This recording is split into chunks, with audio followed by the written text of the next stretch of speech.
Asgaragal ya kolole asgaragal ya kolole asgaragal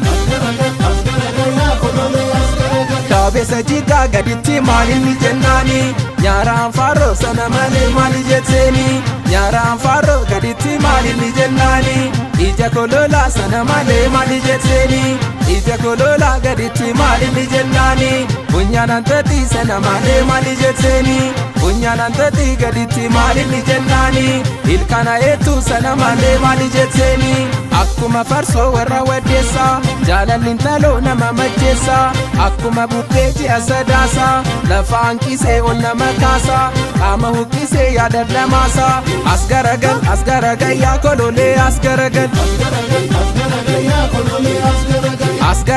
Asgaragal yaa kololee asgaragal Yaa kololee tulluu riqitaa Yaa kololee sirbuu jibbitaa Yaa kololee sillaara maruu Yaa kololee si faana galuu Yaa kololee si yaade abboo Yaa kololee bareeddu amboo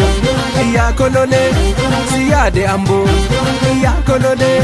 magaalee amboo Yaa kololee akkuma farsoo warra waddeessa Jaalallin taloo nama majjeessa Akkuma bukkeeji asadaasa Lafaan qisee ol nama kaasa Qaama huqqisee yaada lamaasa Asgaragal yaa kololee asgaragal Asgaragal yaa kololee asgaragal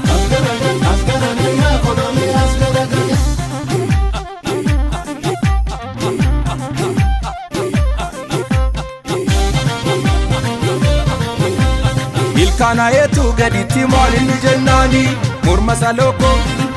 saloko sana male mali jetseni Morma saloko gaditti malini jennani Harma guntuta sana male mali jetseni Harma guntuta gaditti malini jennani Mudhi dommoka sana male mali jetseni Mudhi dommoka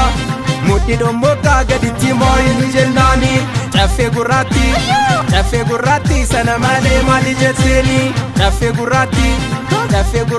gaditti malini jennani Intoko bakka achi intoko bakka ichi intoko bakka achi intoko bakka ichi intoko bakka Asgaragal yaa kololee asgaragal Asgaragal yaa kololee asgaragal Caffee gurraatti gaditti malini jennani Sarba miidhagaa sana malee mali jetseni Sarba miidhagaa gaditti malini jennani Koomee bareeddu sana malee mali jetseni Koomee bareeddu gaditti malini jennani Quba